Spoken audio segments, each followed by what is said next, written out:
এই দেশে জন্ম নেওয়া শিশু অন্য দেশে তারা এক একজন ব্রিলিয়েন্ট চ্যাপ হিসাবে নিজেকে মেলে ধরেছে। আমার দেশে পারে না কেন? আমার দেশে পারে না, আমরা সেই পরিবেশটা তাদেরকে দিতে পারি নাই। আমাদের আজকের টপিকটা হচ্ছে অর্থনীতিতে ন্যায্যতা। আমি ন্যায্যতার জায়গায় প্রথমেই অ্যাড্রেস করব যে এদেশের অর্থনীতিতে গরিব ধনী সকলেই কন্ট্রিবিউট করে যাচ্ছেন। আমাদের টোটাল ডেভেলপমেন্ট দুইটা মোটা খাত থেকে আসে।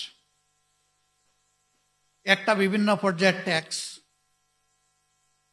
আর একটা হচ্ছে বিদেশ থেকে আনা ঋণ সহায়তা। ট্যাক্স একজন ভিক্ষুকও পে করে, আবার একজন বিশাল শিল্পপতিও পে করেন। শিল্পপতিরা কিভাবে ট্যাক্স পেয়ার এটা আমার বলার দরকার নাই, কিন্তু ভিক্ষুক কিভাবে ট্যাক্স পেয়ার। সারাদিন 10, 20, 100 টাকা করে যেটা পায়, সন্ধ্যাবেলা তারও পেটের তাগিদ দেশে দোকানে যায়। সে যখন কোনো পণ্য কিনতে যায় তখন আপনার মতো আমার মতো তাকেও কিন্তু ব্যাট দিতে হয়। So he or she is paying tax. আবার ছোট যে বাচ্চাটা আজকে জন্ম নিয়েছে, মা বাবা আত্মীয় স্বজন তার জন্য যদি কিছু কিনতে যায়, ওখানেও কিন্তু ট্যাক্স পে করতে হয়। নিউবর্ন বেবিটাও কিন্তু ট্যাক্স পেয়ার। বিদেশ থেকে যে ঋণ ইন্ডাকশন করা হয়, আজকে জন্ম নেওয়া শিশু আর 80 বছরের বৃদ্ধ সকলের উপর সমানভাবে এটা ডিস্ট্রিবিউট হয়। যেহেতু দায়িত্ব তারা নিচ্ছে সমাজের সকলে, কাজেই অর্থনীতিটা অবশ্যই ন্যায্যতার উপরে প্রতিষ্ঠিত হতে হবে। তা না হলে এই ক্ষেত্রে অবিচার হবে। সেই অবিচারটা আমাদের সমাজে চলছে। এটা যে চলছে এই ব্যাপারে কারো কোনো দ্বিমত নাই, কেউ এটা অস্বীকার করতে পারবো না। এখন এটা বন্ধ হবে কিভাবে? বাংলাদেশের ছোট্ট একটা জমিন, কিন্তু 1 and around 180 million of people, এত ছোট জায়গায় এত বেশি মানুষের বাস দুনিয়ার আর কোথাও নেই। তাহলে মানুষ কি আমাদের জন্য কোনো বোঝা? অবশ্যই না।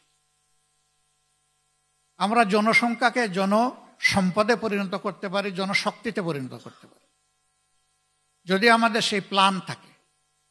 আর প্ল্যান যদি না থাকে তাহলে 18 কোটির জায়গায় 18 লক্ষ হলেও আমরা সমাজকে সাজাতে পারবো না। এখন এই 18 কোটি মানুষ জনসম্পদে পরিণত হবে কিভাবে? 25% মানুষ জনসম্পদে পরিণত হওয়ার প্রাথমিক সুবিধা থেকে বঞ্চিত হয়ে ড্রপ আউট হয়ে যায়। যারা প্রান্তিক মানুষ, যাদের এই এবিলিটি নাই, সন্তান তাদের স্কুলে যায় না, মাদ্রাসায় যায় না, যেতে পারে না। গেলেও 2-1 ক্লাস পরে তারপরে জীবিকার তাগিদে কোথাও লেগে যায় ছোট মানুষটা কাজে, মা বাপকে সাহায্য করার জন্য। তার মেধা এখানেই শেষ। অথচ তাদের মধ্যে হয়তোবা আগামী দিনের বড় কোনো অর্থনীতিবিদ লুকিয়ে আছেন, বাংলাদেশ ব্যাংকের গভর্নর লুকিয়ে আছে। হয়তো দেশ পরিচালনার দায়িত্ব যে কাঁধে নিবে সেই চিফ এক্সিকিউটিভ এখানে লুকিয়ে আছে, কিন্তু সে তো ড্রপ আউট হয়ে যাচ্ছে। তাকে অ্যাড্রেস করবে কে? এই দায়িত্ব হচ্ছে সমাজ এবং সরকারের, উভয়ের। আমাদের মেধাগুলা দুনিয়ার বিভিন্ন জায়গায় গিয়ে ওয়ান্ডারফুল কন্ট্রিবিউশন রাখতেছে। এই দেশে জন্ম নেওয়া শিশু অন্য দেশে তারা এক একজন ব্রিলিয়েন্ট চ্যাপ হিসাবে নিজেকে মেলে ধরেছে। আমার দেশে পারে না কেন? আমার দেশে পারে না, আমরা সেই পরিবেশটা তাদেরকে দিতে পারি নাই। এই জন্য আমাদের ব্রেনগুলোও ড্রেইন হয়ে চলে যাচ্ছে অন্যত্র। এমনকি পাবলিক বিশ্ববিদ্যালয়, টেকনোলজিক্যাল ইনস্টিটিউট অ্যান্ড ইউনিভার্সিটি, এখানে যারা লেখাপড়া করেন তারা তো মেধার দিক থেকে একটা জায়গায়, তারাও হাইয়ার স্টাডির জন্য বিদেশ যান, কিন্তু ফিরে আসতে চান না। অনেককে যখন জিজ্ঞেস করি এদেশের ধূলিকণার সাথে তোমার সম্পর্ক, ভাই তুমি দেশকে ভুলে গেলা কেন?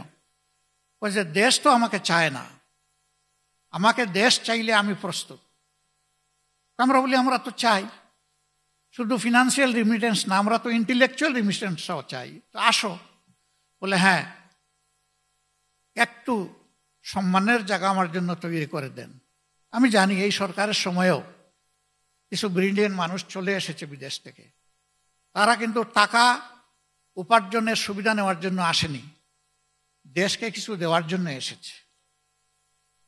আমরা যদি এই আস্থাটা আমাদের ডায়াসপোরা গোটা দুনিয়ায় যারা আছে, যারা বিভিন্ন ক্ষেত্রে স্কিল সার্ভিস দিয়ে যাচ্ছে, তাদের মনে তৈরি করতে পারি, তারা এই দেশে ফিরে আসবে এবং তারা এই দেশকে গড়ে তোলার ক্ষেত্রে আমাদেরকে ক্ষেত্র বিশেষে নেতৃত্বও দিতে পারবে ইনশাআল্লাহ।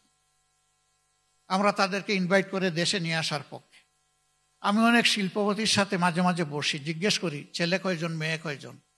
দেখা যায় 3 জন হলে 3 জনই বিদেশে, না হয় কমপক্ষে একজনকে অন্তত নিজের জানাজায় শরীক হওয়ার জন্য দেশে রেখেছেন। এরও পারলে বিদেশে পাঠিয়ে দিলে ভালো। কেন? বললে যে আমার সন্তানের নিরাপত্তা কোথায়। একেবারে সঠিক কথা। সমাজে এই নিরাপত্তা দিতে পারে নাই, এই জন্য সে আমার দেশ ছেড়ে চলে যাচ্ছে। আমাদের ফোকাস মাত্র 3টা জায়গায়। আমরা বিশ্বাস করি এই 3 জায়গা ঠিক হলে একটা সমাজ ঠিক। Number 1, education. সার্টিফিকেট প্রোডাকশনের এডুকেশন নয়, প্রফেশনাল এডুকেশন দিতে হবে।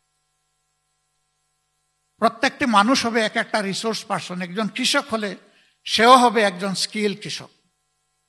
কৃষি হবে আমার ইন্ডাস্ট্রি, প্রত্যেকটা গড় হবে একটা ইন্ডাস্ট্রির হাব। এবং এটা পসিবল।